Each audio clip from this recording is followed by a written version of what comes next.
from Las Vegas, it's theCUBE, covering VMworld 2018. Brought to you by VMware and its ecosystem partners. And we're back here at the Mandalay Bay in somewhat beautiful Las Vegas, where we're doing third day of VMworld on theCUBE, and I'm Peter Burris, and I'm joined by my two lead analysts here at Wikibon with me, Jim Kobielus, who's looking at a lot of the software stuff, David Floyer, who's helping to drive a lot of our hardware research. Guys, you've spent an enormous amount of time talking to an enormous number of customers, a lot of partners, and we all participated in the Analyst Day on Monday. Let me give you my first impressions, and I want to ask you guys some questions, hear what you thought. So, this is my third, I guess, VMworld in a row, and my impression is that this has been the most coherent of the VMworlds I've seen. You can tell when a company's going through a transition because they're reaching to try to bring a story together, and that sets the tone. But this one, Pat Gelsinger did a phenomenal job of setting up the story. It makes sense, it's coherent, possibly because it aligns so well with what we think is going to happen in the industry. So I want to ask you guys, based on 3 days of wandering around and talking to customers, David Floyer, what's been the high point? What have you found is the most interesting thing? Well, I think the most interesting thing is the excitement that there is over VMware. If you contrast that with 2 or 3 years ago, the degree of commitment of customers to VMware, the degree of integration they're wanting to make, the rate of change and ideas that have come out of VMware, it's like two different companies, totally different companies. Some of the highlights for me were the RDS, the bringing from AWS to on-site as well as on the AWS cloud, RDS capabilities. I think that's a very, very interesting thing. That's the relational databases, services, the MariaDB and all the other services. That's a very exciting thing to me, and a hint to me that AWS is going to have to get serious about. Well, more is coming, and I think it's a really interesting point that after a lot of conversations with a lot of folks saying, oh, AWS, it's all going to go up to the cloud, and wondering whether that also was a one-way street for VMware customers, that now we're seeing it's much more of a bilateral relationship. It's a moving it to the right place, and that's the second thing, the embracing of multi-cloud by everybody. One cloud is not going to do everything. They're going to be SaaS clouds, they're going to be multiple places where people are going to put certain workloads because that's the best strategic fit for it. And the acceptance in the marketplace that is where it's going to go. I think that again is a major change, so hybrid cloud and multi-cloud environments.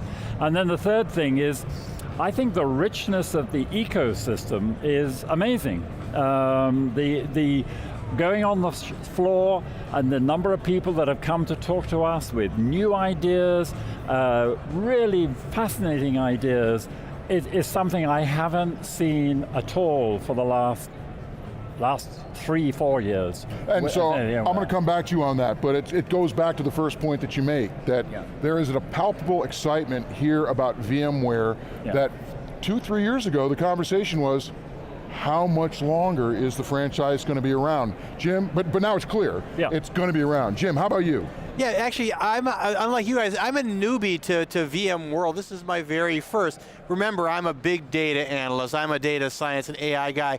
But obviously I've been aware of VMware and have had many contacts with them over the years. My takeaway, and I like Pat Gelsinger's, I agree with you, Peter, a really coherent take, and I like that phrase, even though it sounds clunky and Pat kind of apologized, they are the dial tone to the multi-cloud. It sort of really gives you a strong sense for who else can you characterize in this whole market space, cloud computing, as essentially a multi-cloud provider who provide the unifying virtualization glue to help customers who are investing in an AWS and maybe in a bit of adopting Google and Microsoft Azure and so forth, providing a virtualization layer that's above server virtualization, network virtualization, VDI, all the way to the edge. Nobody is putting it all together in quite the way that VMware is. one of my chief takeaways is similar to David's, which is that in terms of the notion of a hybrid cloud, VMware with its whole, what it's doing with RDS, but also projects like this Project Dimension, which is in progress, taking essentially the entire VMware virtualization stack and putting it onto an appliance for deployment on the edges, and then for them to manage it, VMware, that's their plans, as a end-to-end managed edge cloud service and so forth. Wow, the blurring of public and private cloud, I don't even think the term hybrid cloud applies. It's just a blurring. The cloud, the cloud. The cloud is the multi-cloud. The cloud is moving to the workload, the cloud's moving to the workload, the cloud's moving to the data, which is exactly what we've been saying for years. What's powerful is that they are halfway there in terms of that vision, halfway in the sense that RDS has been announced in VMware. And this Project Dimension, they're well along with that in terms of the briefings for the analyst space. I'm really impressed for how they're architecting this. I think they've got a shot to really dominate. Well, I'll tell you, here, I would agree with you, just to maybe provide a slightly different version of one of the things you said. I definitely agree. I think what VMware hopes to do, and I think they're not alone, is to have AWS look like an appliance to their console, to have Azure look like an appliance to their console. So through VMware, you can get access to whatever services you need, including your VMware machines, your VMs inside those clouds, but that increasingly their goal is to be that control point, that management point for all of these different resources that are building, and it is very compelling. I think that there's one area that I still think we need more from. As analysts, we always got to look through and what is more required. And I hear what you say about Project Dimension, but I think that the edge story still requires a fair amount of work. Oh yeah. It's a project in place, but that's going to be an increasingly important locus of how architectures get laid out, how people think about applications in the future, how design happens, how methodologies for building software work. David, what do you think? When you look out, what is more is needed for you? So I think there are two things that give me a concern. The edge, that's a long-term view, so they got time to get that right. But the edge view is very much an IT view top-down. And they are looking to put in place everything that they think the OT people should fit in with. I think that is, personally, not going to be a winning strategy. You have to take it from the bottom up. The world is going to go towards devices, very rich devices and sensors, lots of software right on that device, the inference work on those devices, and the job of IT will be to integrate those devices. It won't be those devices taking on the standards of IT, it'll be IT that has to shape itself to look after all those devices there. So that's the main viewpoint, I think, that needs adjustment, and it will come, I'm sure, over time. But as you said, there's a lot of computer science, there's going to be an enormous amount of new partnerships that are going to be fabricated to make this happen. Jim, what do you think? Yeah, I agree. In terms of partnerships, one big gap from both VMware and Dell Technologies partnerships and roadmaps and technology portfolios is AI. Now, they have a project, VMware, another project called Project Magna, which is really AI Ops. In fact, I published a Wikibon report this week on AI Ops. AI to drive IT service management end to end. They're doing some stuff. They're working on that project. It's just in the beginning stages. I think what's going to happen is that VMware, Dell Technologies, they're going to have to make strategic acquisitions of AI solution providers to build up that capability, because that's going to be fundamental to their ability to manage this complex multi-cloud fabric from end to end continuously. They need that competency internally. That can't be simply a partner providing that. That's got to be their core competency. So, I'm going to push in and give you the contrarian point of view. Okay. We actually had this is beyond VMware. We've had a lot of conversations about this. Is that a reflection of David's point about top-down? Buying things and pushing it down, as opposed to other conversations we've had about how the edge is going to evolve, where a lot of OT guys are going to combine with business expertise and technology expertise to create specialized solutions, and then VMware is going to have to reach out to them and make VMware relevant to them. Do you think it's going to be VMware buying a bunch of stuff, and then creating those solutions, or is it going to be the solutions coming from elsewhere and VMware has to be becoming more relevant to them? Now, you can still be buying a bunch of stuff to get that horizontal in place, but which way do you think it's going to go? I think it's going to be the top down. They're going to buy stuff, because I talked to one of the channel people this morning about, they've got an IoT connected bundle and so forth they announced at this show. I think they agree with me that the core AI technology needs to be built into the fundamentals, like the IoT stack bundle, that they then provide to the channel partners with channel specific content that they can then tweak and customize to their specific needs. But the core requirements for AI are horizontal. It's the ability to run neural networks, to do predictive analysis, anomaly detection, and so forth. This is all cross-cutting across all domains. It has to be in the core application stack. They can't be simply something they source for particular channel opportunities. It has to be leveraged across, the same core TensorFlow models for anomaly detection, for manufacturing, for logistics, for customer relationship management, whatever. So are you saying essentially that then VMware becomes that horizontal play, even if the solution providers are increasingly close to the actual action where the edge is? I'm going to disagree with you gently on that, but we can still be friends. No, you can punch me in the mouth if you want. I can work it out here, Dave. I can fend you off. Don't worry about that, dude. No, it's just, I'm an OT guy at heart, I suppose, and I think that is going to be a stronger force in terms of VMware, but there will be some places where it will be top down, but other places where it's going to be needed to adjust. But I think there's one other very interesting area I'd like to bring up in terms of this question of acquisition. What we heard about beforehand was excellent results. And VMware has been adding $1 billion a year in terms of free cash there, and they have 13 billion in short-term cash there. And the refinancing from Dell is going to take 11 of that 13 and put it towards the company. Now you can towards Dell Tech. Towards Dell Tech, yes. Well, just Dell as a whole, and Silver Lake, towards those partners. I personally believe that there is such a lot of opportunity that's going to be out there.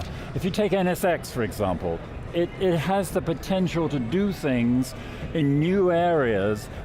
They're going to need to provide solutions in those new areas and aggressively go after those new areas, and that's going to mean big investments. And many other areas where I think they're going to need acquisitions to strengthen the whole story they have, the whole multi-cloud story. We've been talking about this real-time operating system. I mean, NSX has a network routing virtualization backplane. I mean, it needs to go real-time sub-second, guaranteed. They need an end-to-end. And big investments in that. Yeah. They need to go there. Yeah, so we're agreeing on that. And I get concerned that it's not going to be given the right resources to be able to actually go after the opportunities that they have genuinely created.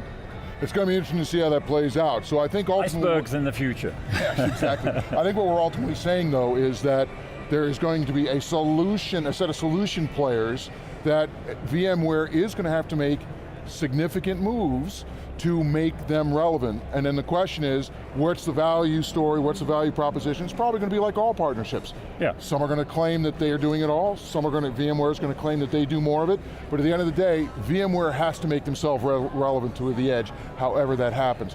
I want to pick up on NSX, because I'm a pretty big believer that NSX may be the very special crown jewel in a lot of this stuff. This notion of hybrid cloud, whatever we call it, let's just call it extended cloud, for lack of a better word. I like it. Is predicated on the idea that I also have a network that can naturally and easily, not just bridge, but truly multi-network, interoperate, internetwork with a lot of different cloud sources, but also a lot of different cloud locations. And there's not a lot of technologies out there that are great candidates to do that. And and I look at NSX and I'm wondering, is that going to be kind of and I don't want to take the metaphor too far, but is that going to be kind of a new TCP IP for the cloud in the sense that you're still going to run over TCP IP and you're still going to run over the internet, but now we're going to get greater visibility into jobs, into workloads, into management infrastructures, into data locations and data placement and predictive movement. And NSX is going to be at the vanguard of showing how that's going to work. And the security side of that, very important. Especially to be able to know what is connected to what and what shouldn't be connected to what. And to be able to have that built-in. Well, we heard segmentation, micro-segmentation, announced with an MS. They need stateful structured streaming. In other words, Kafka, Flink, whatever. They need that to be baked into the whole NSX virtualization layer. That much more programmable and provide that much better a target for applications. All right, last question, then we got to wrap, guys. David, as you walk out the door, get in the plane, what are you taking away? What's your last impression? My last impression is one of genuine excitement, wanting to work, wanting to follow up with so many of the smaller organizations, the partners that have been here and who are genuinely providing in this ecosystem a very rich tapestry of capabilities. That's great. Jim? My takeaway is I want to see their roadmap for Kubernetes and serverless. There wasn't last year they made an announcement of a serverless project. I forgot what the code name is. Didn't hear a whole lot about it this year, but they're going up the app stack. They got a kube, distribution. If they need a developer story. I mean, developers are building functional apps and so forth, and they're also containerized. They need a developer story, and they need a serverless story, and they need to bring us up to speed on where they're going in that regard, because AWS, their predominant partner, I mean, they got Lambda functions and all that stuff. That's the development platform of the present and future, and I'm not hearing an intersection of that story with VMware's story yet. So my last thing that I'll say is that I think that for the next 5 years, VMware is going to be one of the companies that shapes the future of the cloud. And I don't think we would have said that a couple of years ago. No, we wouldn't. I agree with you, so you said, yes. All right, so this has been the Wikibon Research Leadership Team talking about what we've heard at VMware this year, VMworld this year. A lot of great conversation. Feel free to reach out to us. And if you want to spend more time with Wikibon, love to have you. Once again, Peter Burris for David Floyer and Jim Kobielus. Thank you very much for watching theCUBE. We'll talk to you again.